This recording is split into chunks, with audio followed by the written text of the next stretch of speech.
hate of men will pass, and dictators die, and the power they took from the people will return to the people. And so long as men die, liberty will never perish. So let us not be blind to our differences, but let us also direct attention to our common interests and the means by which those differences can be resolved. And if we cannot end now our differences, at least we can help make the world safe for diversity. For in the final analysis, our most basic common link is that we all inhabit this small planet. We all breathe the same air. We all cherish our children's futures, and we are all mortal. You, the people, have the power to make this life free and beautiful, to make this life a wonderful adventure.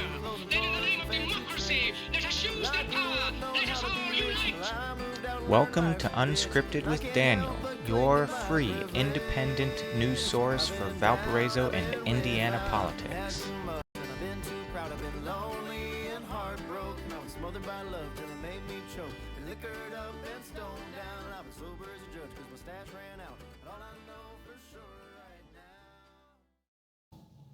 All right, welcome to Unscripted with Daniel. We have guests. Ellen Kapitan, I'm the president of Valparaiso City Council. And Emily Hunt, vice president. And I'm just a guy who likes to cover politics locally. So with that being said, I have this first question. What was the perceived problem with the AHRC, in your guys' opinion? I think that's a really, it's a really great question. I think it's one we've heard often, that we've tried to address as best we can, which is I wouldn't say there was a perceived problem with the current AHRC, or anyone on the AHRC. To the extent that Ellen and I now sit on council and have interacted and have had interactions with the HRC, I suppose in that context there have been what I saw as room for improvement. Meaning, when you're asking the chair of the HRC what you have on schedule, or what's going to happen next, or what are the plans for the HRC, what are you seeing in our community, all of the things they're built to address, and the response is, I'll talk to the mayor about it, or I answer to the mayor. Maybe that's a problem. Maybe that's like a gap that was unintended in the initial creation of this, one that I didn't know existed, if it has existed, but certainly one that made me look at it and say, do we just have appointment, is having single or unilateral appointments a problem for a board that serves the community, for a council that serves the community and speaks to issues about the diversity in our community, and which I believe is really built, and it states the same in their mission statement, to work for the city, and the best way to accomplish their goals is through the involvement of elected officials. Emily, what do you think? Nothing to add? Ellen, sorry. I will say, sorry.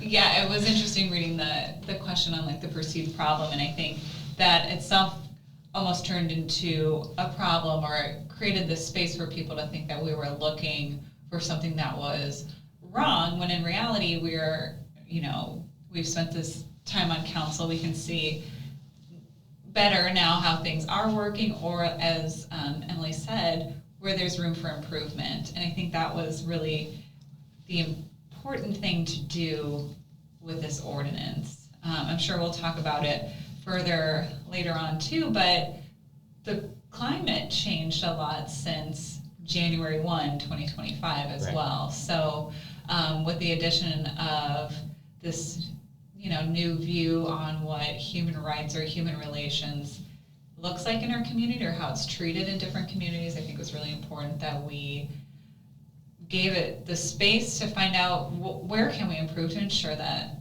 voices are heard, people are represented. hearing from people of like, oh, I don't know who I can talk to about this, or what can I do, and then they didn't advise to us, so we didn't have anyone that can say, hey, what's going on here? As Emily said, we were told, oh, well, we report to the mayor. So, well, and I mean, it eventually, that wasn't the only thing. There were conversations with the mayor about the future of the AHRC. There were conversations about the purpose of the AHRC, and if we were going to see it get shut down the way we were seeing it happening nationally and statewide. And, I think through those conversations, the narrative that this was a rushed or targeted ordinance just simply isn't true. We've been on council for a year and a half. This was not introduced until March, after a year and a half of working with the HRC, or trying to work with the HRC, working with the mayor, getting that feedback from residents, and then, of course, as Ellen pointed out, watching some of the vulnerability of boards that are unilaterally appointed ending. We always, the first order of business is always to try and find common ground and to meet each other in the middle. And I will say that I know that we put forth a deliberate effort to do that. And at the end of the day, sometimes you're still not going to agree. And that's okay. And it's really important for leaders to understand that and to say, at least we tried, at least we had the conversation. I believe that this specific board is incredibly important. There's endless studies that show how valuable these types of committees and boards are to economic development, education, government. I mean, it perpetuates the success and of thriving communities. So in an effort to protect that, it seemed natural to revisit, and as a legislative body, that's our job, is to quite literally look at policy and make sure that it is up to date and serving our community in the way it should. And this, to me, was a very clear opportunity to strengthen the HRC and ensure the long-term success of this by including multiple appointments, including appointments from both the mayor and the council, and giving respect to the current board by of course having them stay on, or having the opportunity to stay on. It didn't, as we said at the council meeting, occur to me that anybody wouldn't want to stay on the board simply because they were reporting to council or because council appointments were being added. It also didn't occur to me that the mayor wouldn't want appointments. That was something that was very confusing, continues to be confusing. Is that something that's happening now? People are wanting to leave the HRC because of the effect of Ordinance 8? Actually, I've had members reach out to say, like, how do I stay? But in conversations with other current members talking about, well, here's the process for staying on, that was met with a type of pushback that I don't think I was expecting in that meeting either, of kind of asking what we would expect them to stay, or like, why would you expect them to stay? Or what they weren't sure, why they would be staying, and we were like, oh, we thought this mission of the board, right, this council remains the same, and I think I think there certainly has been some miscommunication. Ellen and I did meet with the chair and vice chair of the HRC prior to the final reading, and hopefully ironed some of that out. Our intention never was and never would be to be disrespectful, and if that was the way it was taken, apologies were certainly given and clarification hopefully was well received. I think it has raised some eyebrows, just to be frank, that there's been this discussion of, are we supposed to stay? Are we not? How do we stay?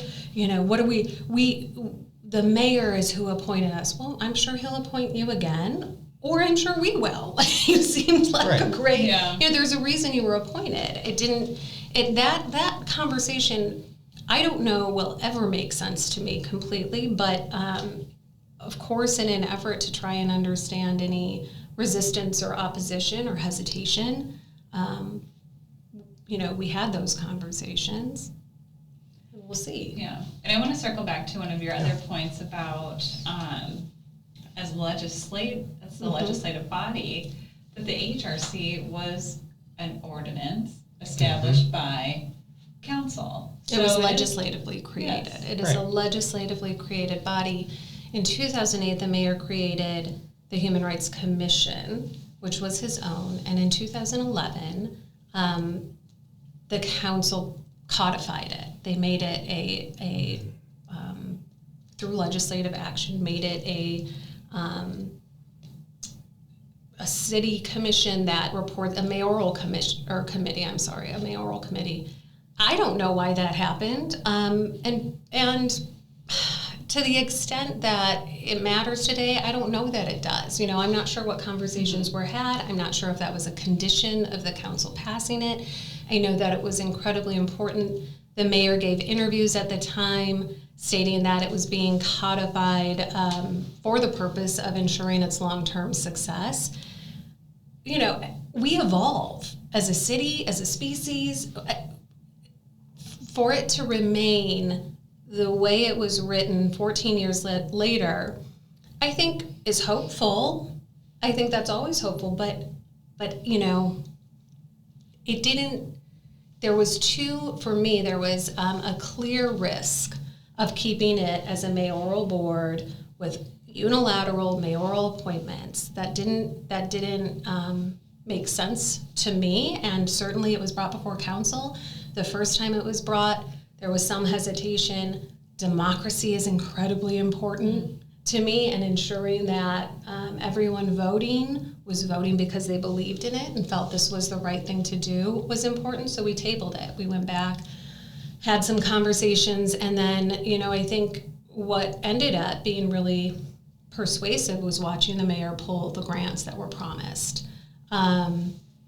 He promised them, and then he pulled them. Correct. Well, correct. I mean, I guess I should be careful with saying he promised them. They certainly were promoted. They were promoted on the city website and City Talk, basically through every avenue of communication. The HRC chair promoted them as being really kind of their landmark, or what would become their landmark initiative, rather than some of the more basic, I suppose, discussions that I thought would be happening. And again, none of this, the ordinance is not about what I think it should be, or what Ellen thinks it should be, or what Mayor Costas thinks it should be. It is about ensuring that each one of those perspectives is contributing. Mm-hmm. That the whole community is served. That's it. So, did he not go forward with those grants in reaction to something that you guys did, something that you guys said, or is it just sort of trivial? You would have to ask him. I'm not aware. He has not directly told me why he decided not to fund it. He did send an email to the council. Yeah, he made a statement. That's right. As well about. But if it was, if there was anything further than that, I wouldn't. Yeah, I wouldn't know. But also worth noting is that those are submitted, and the AHRC did approve them or recommend them for funding. There were 3 that applied, and 3 that were recommended. 3 that were recommended. The mayor, after review, decided that he no longer thought it was appropriate to use taxpayer dollars. That I would say were committed. He had committed $10,000 to these grants. So in his statement, I believe that was ultimately what he said. He didn't think taxpayer dollars should be used for cultural initiatives, if I remember correctly. But So that happened, and I think at that point we were also dealing with a school board president who was making objectively discriminatory statements against low-income students online. A resident had reached out to the council, the AHRC chair, and the mayor asking, what do we do about this? We've got 25 to 30% of our students qualify for free and reduced meals. And we've got a school board president saying they've infiltrated our schools and are bringing drugs, robberies, and murder with them. And the response from the HRC chair was that she viewed those statements as a call for community engagement on a democratic initiative. And in response to, and then also said that she would no longer be discussing the matter with any council members. 4 council members responded, and I think very respectfully and articulately expressed their concern and disagreement, and noted that the voters are looking to us. Right.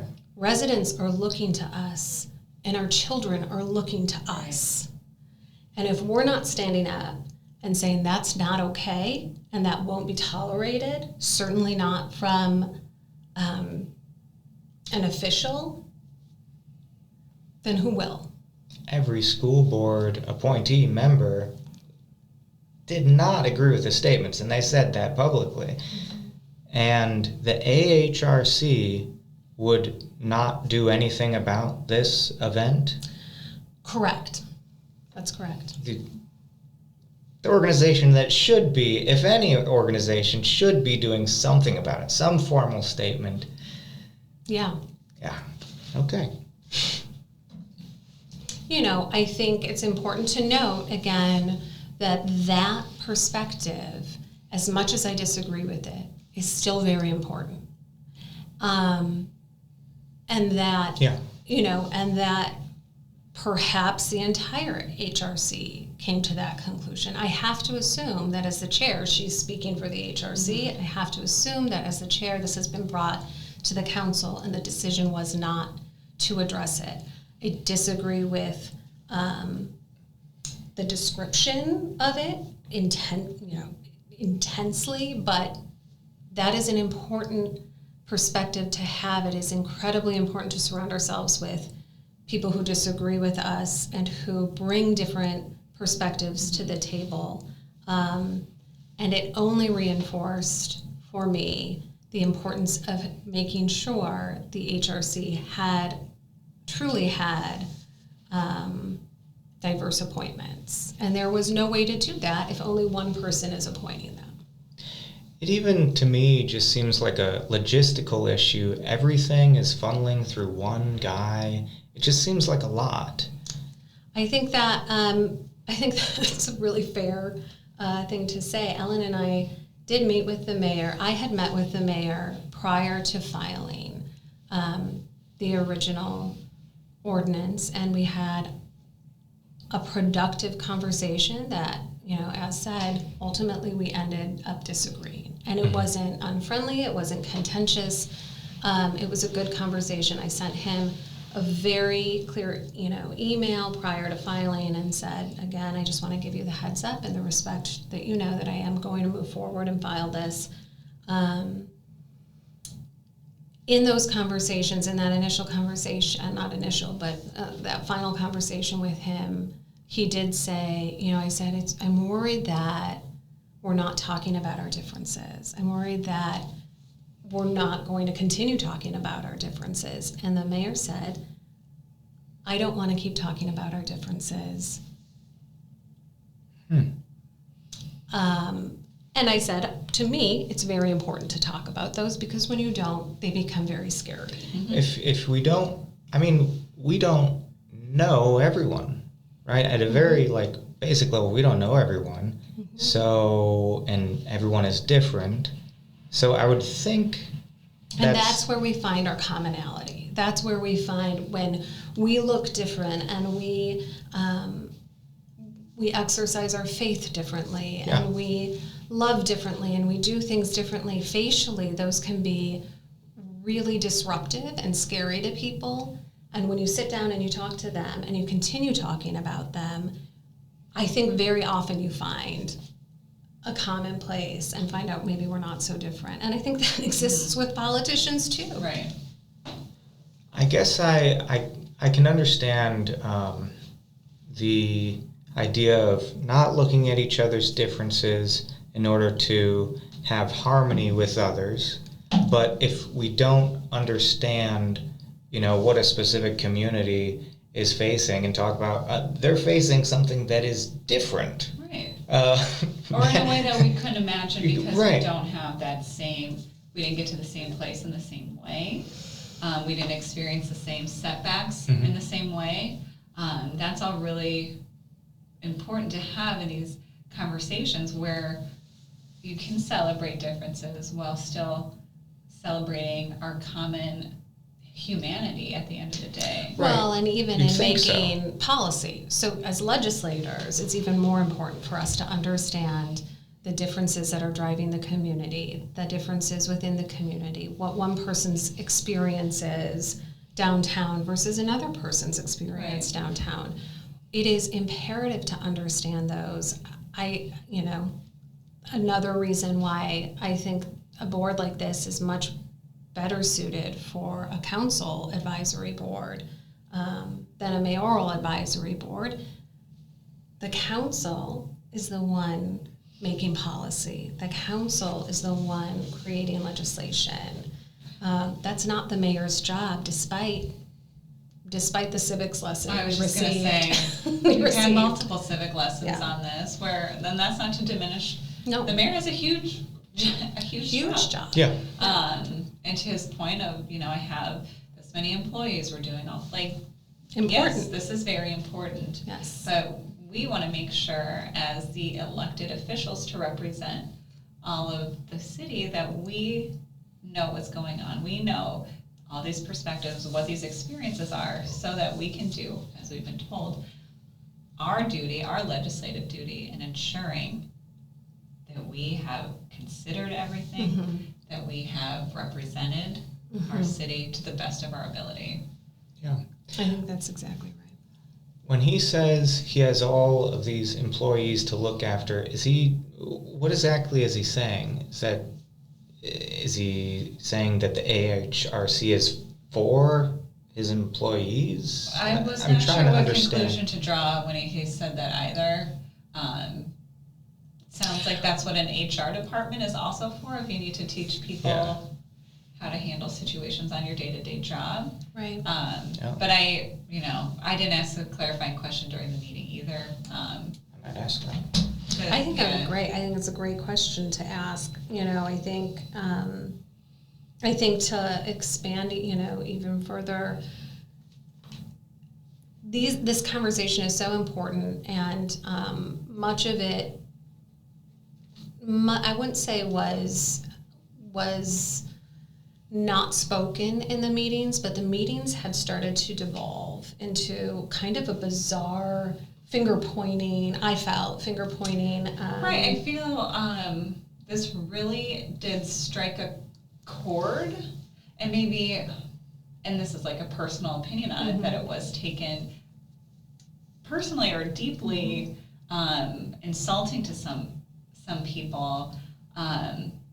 And we had talked about that in our meeting with the chair and vice chair, that, and as Emily had said before, it's not about one person or one thing that this is why we're changing it. It's about us doing our job, looking into the future. It's about us knowing that we might have a chair that's doing all the right things at all the right times, but how long can one person be in a position, right? So how do you think of the longevity or the sustainability of a board, and especially as important as making sure human rights are being respected in our city, that we have that past our 4-year term, the mayor's 4-year term. When you have a unilateral appointed board, that's up to that one single person to make sure it is filled. And it's also up to that one single person to deny grant funding. It's up to that one single person to say, I don't want you to talk about what the school board president said. It's up to that one single person to say, we're not going to address the threats made in council meetings against our transgender community. Right. You know, that's problematic, period. So while there was, you know, the point of kind of having this conversation now is to provide a little more context that I don't know was appropriate to talk about openly in the way at a council meeting. Meaning, you know, at council meetings we have a limited amount of time, and you really want to convey the bottom line purpose and the intent behind any ordinance. And talking about the conversations that were had leading up to the filing are very personal to me, and this ultimately was an ordinance that was put forth by multiple council members and approved by five. So me saying, you know, here's the conversation I had, and that's why, I mean, it's helpful, but the intent behind it has always and will always be to strengthen that council, to strengthen that Human Relations Council, and ensure that it has the best opportunity for success. You know, when you also have a mayor who can unilaterally make those decisions and says very clearly, I believe the AHRC has run its course. Sounds a lot like he's following Braun's footsteps, I should say, and getting rid of DEI, replacing it with MEI or something. What are you sure? Yeah. I mean, words have become very scary for people. Right. Common English words are no longer like allowed. It is. It's a lot. And like I was saying earlier, when we think nationally and state of all these programs or the fundings for certain programs that can just be executive ordered, gone. Yeah. That's not democracy. No, that's very displacive for huge chunks of our community. I think it's notable that you know, any politician who identifies as an American and a patriot, who respects the Constitution of the United States and understands the principles and foundation this country was founded on, to not see how problematic the dismantling of these conversations and the unilateral actions that are being taken is, and how contradictory those are to our democracy, I think should raise some eyebrows. I think there's obviously a larger national conversation, but I mean, we have Ed Soliday sort of following in seemingly authoritarian-esque, you know, threatening tactics. I don't want to call Costa's authoritarian, but it's unilateral in his control of this and the AHRC. I don't know if it's just sort of a pattern that they're observing in their sphere, so they are holding on to that and thinking that it's okay. It's unclear. I mean, Yeah. this was,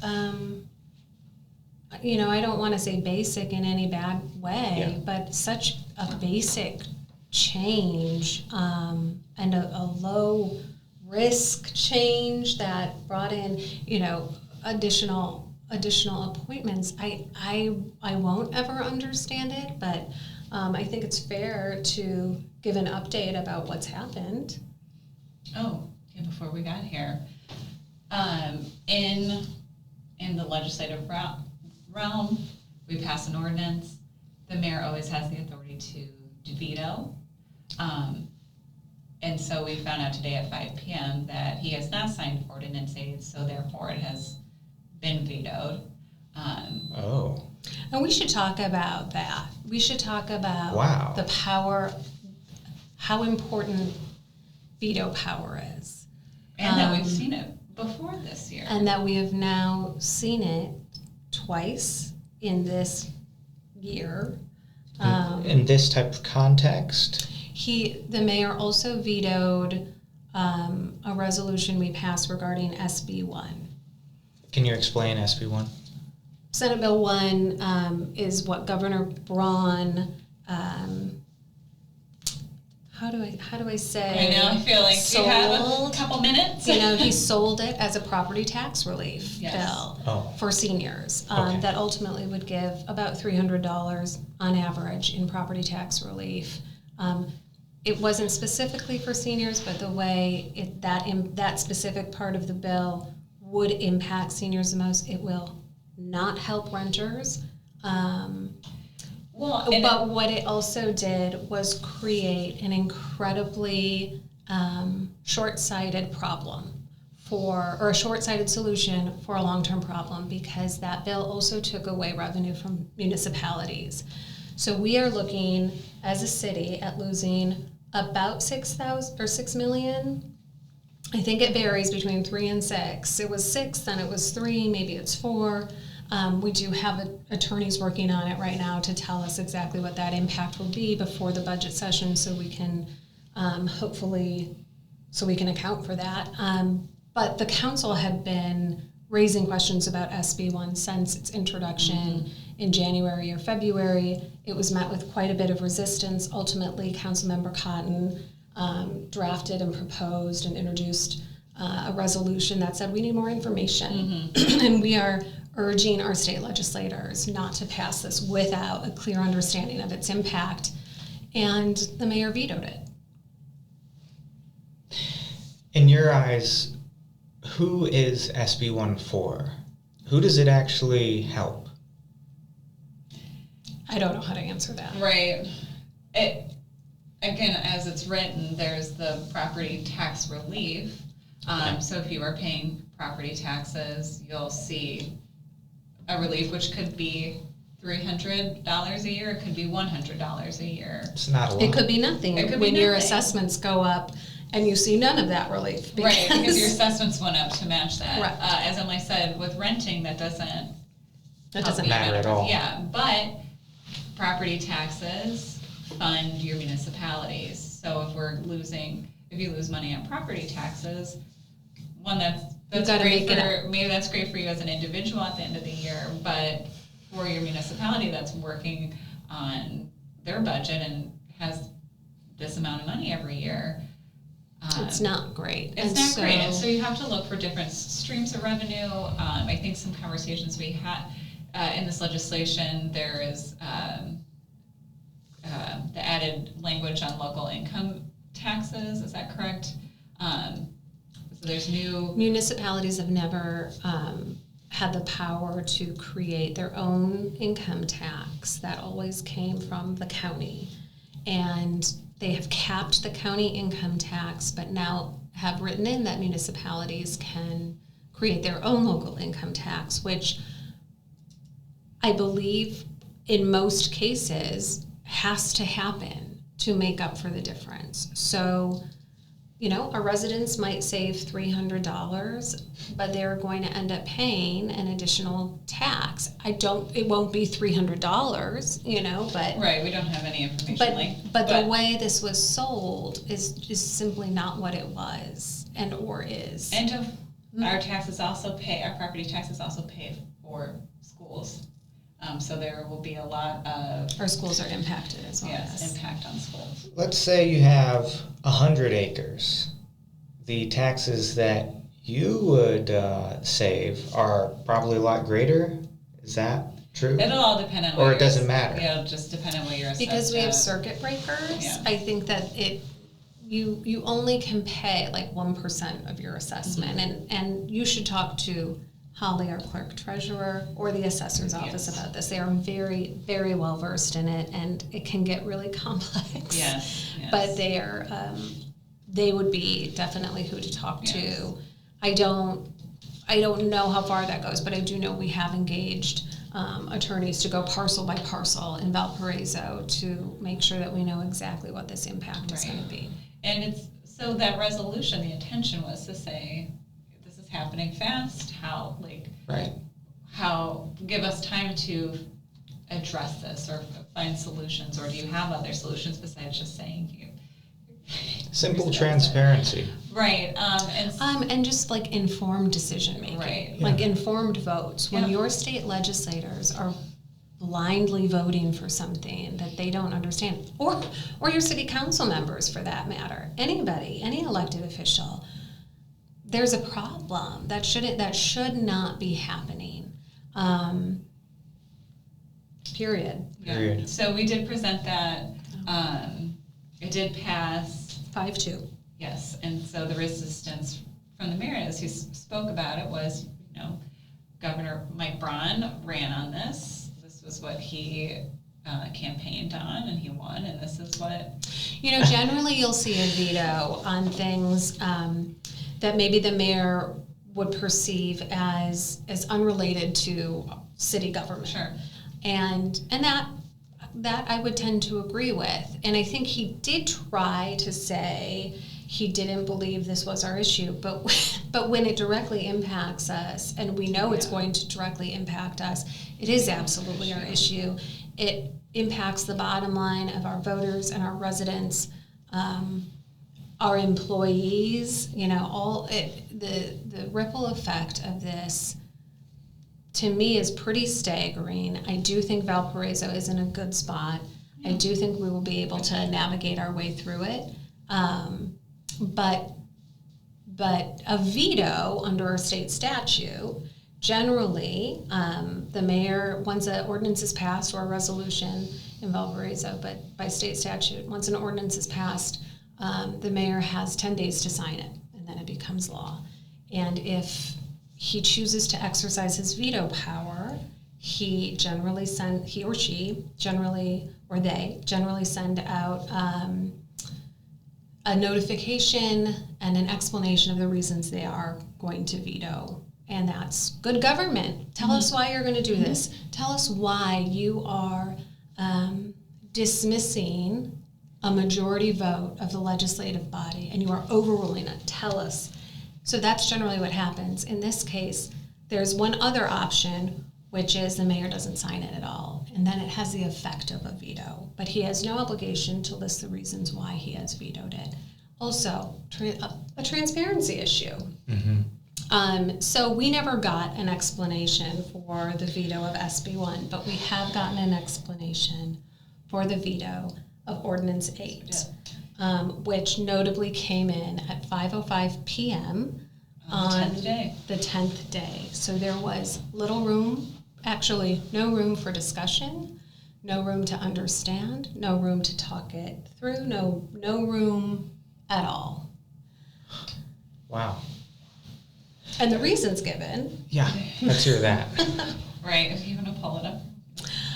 The reasons given were that the mayor said, I vocally opposed this, and then he said, I don't believe this was a collaborative effort, and that my wishes were met. And he stated, I only asked for two things. One was that current HRC, this is how I'm reading it, that current HRC appointments would not be transferred to the new council HRC, and two, that he said, I said I did not want appointments. And I do want to address both of those because, one, the opportunity for current members to remain on the board was a no-brainer. It is a sign of respect. It's respect that I think some of them didn't feel that they got because we didn't ask about it, but it was truly written in a way. And they have the option of staying or not staying as it's well. Recognizing like agency, yeah. it's recognizing that they get to decide, do you want to stay on this board or do you not want to stay on this board? And I think I fully imagine that every single one of them would. He took issue with that, which I don't believe was ever brought up in a single meeting. I don't remember that being discussed. No, I mean it wasn't. It just wasn't. And then the idea that we should have removed his appointments is so astounding to me. And I'm just saying this as respectfully as I can. President Kapitan did an amazing job of reminding us that everyone up on that dais, every council member, the clerk treasurer, the city attorney, the mayor, we are here for a short amount of time. We are keeping these seats warm, and we are here to serve the city. No legislation, no law should be written for any one of us. It should be written for the city, only the city, and in the best interest, the long-term interest of the city. Yes. For the mayor to exercise veto power on a 5-2 ordinance because he doesn't want appointments.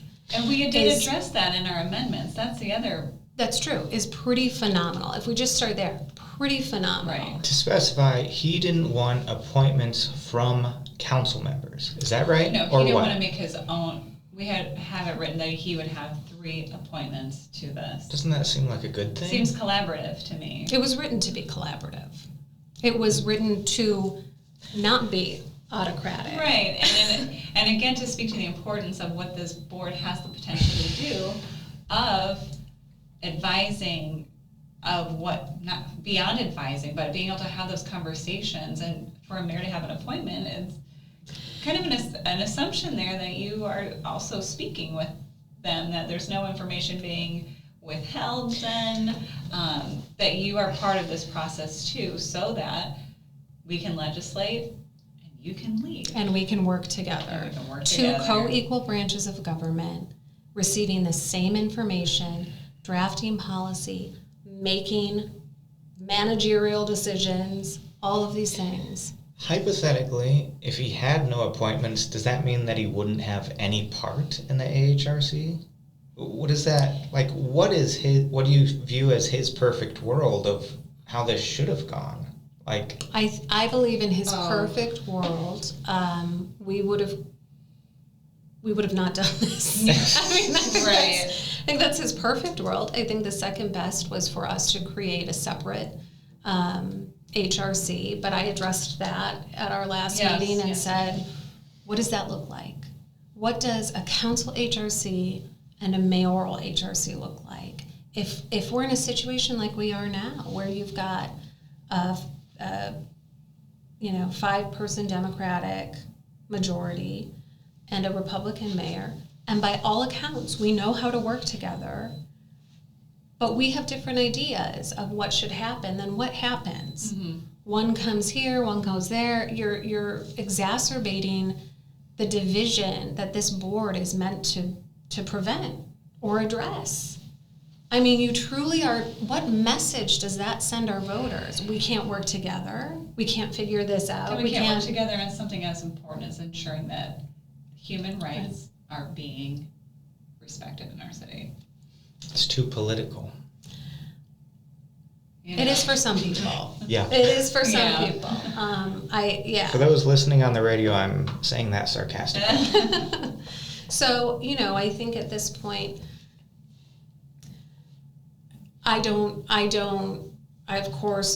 veto powers are intense. To exercise your veto power is a very strong statement. To make that statement twice in 7 months, 8 months. Right. I don't know the last time that happened in the city. He's threatened us with veto power over the responsible bidders ordinance. He ultimately did not veto that, but he waited until, he told us he was considering the veto. Right. For this to be vetoed, I think, quite frankly, only validates the concerns of unilateral control 100%. And what is actually happening. What mindset are we in? What ways, how do you govern? How do you respect the branches, the co-equal branches of government? How do you respect your own voters? The veto of this is not just a strong statement against the majority of council who passed this after much thoughtful discussion. Mm-hmm. it is an incredible sign of disrespect to our residents who voted us in. I would say so. Well said.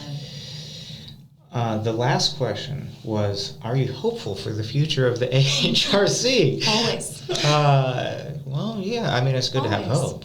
Well, It's and good I to have think hope. what I'm hopeful for, and we'll still have to figure out our next steps in this, but part of those revisions in that ordinance is now, instead of an advisory human relations council, that it is a human relations council, to see that you're not reporting to one entity, that there's some initiative or autonomy on addressing these issues in our community. I want to see that thrive. I want to see people take these roles and be impactful with them. And I'm not saying they were not before, but I think by giving that language, we can do that. I think that the future of the HRC remains what we hoped it was when we first started our term, and also what we hope it was when we drafted this ordinance, and what I hope it will continue to be. This was, for all intents and purposes, a commitment to the HRC and to this community to say, if you're going to shut this down, you're going to need more than one vote. You are going to need more than one elected voice if you are going to stop this HRC that was created to address issues of diversity and inclusion in our community. You're going to need more than one elected voice to do that. I agree. So are you going to draft it tomorrow? Ordinance? Like, The new ordinance, I'm gonna put it on the screen to be continued. There has to be council- some type of conversation Well, about... we can. the council has the ability to override his veto with 5 votes. I imagine we have them, which makes this veto even more confusing, Right. quite honestly. It passed with a 5-2 vote. I'm not sure, other than performance, what the veto really means. And even in terms of performance, I'm not sure what the show is. I don't know what the message is, other than I disagree with you and I'm mad and I want to exercise power. I don't otherwise understand it. I'm incredibly disappointed and frankly surprised that the mayor did it. I think he has been a great leader for a long time. And he's always been vocal and respectful of disagreements, or even when we had first started about talking, this is who the people elected. We have a Republican executive leader. We have a Democratic council body. And therefore, that is what we're looking for our future, that we're having collaboration. What do you discussions. think? Yeah, what do you think he loses by this becoming a council HRC? What does he lose? I hope you ask him. Okay. Yeah, I mean, it's really not clear what he thinks. I can't obviously read his mind. What would he lose? Other than he'd have to hear something different. Other than the easy ability to shut it down? Yeah. Yeah. I look forward to hearing what he has to Well, say. I'm really I'm excited for tomorrow's interview too. Yeah. I'm excited that he's sitting down with you. I think as much as I disagree and Councilmember Kapitan disagrees with this action, we always remain committed to working together and hope to continue to work together, and we'll do everything we can to work together. I do take issue with the way this was vetoed, and hope that we can override it. Yeah. Okay, well, time will tell. Thank you for coming in for this interview for Daniel Unscripted. And on the next controversy, we'll do this again. Wonderful. Or something nice. Who knows? Yeah. Thank you for Right. having us. Absolutely. Thank you for coming. Thanks for joining me on Unscripted with Daniel. And if you're watching on WVOP, be sure to tell a friend about this great broadcast. And if you're listening on YouTube, then subscribe and like this video. Thanks so much. See you next time.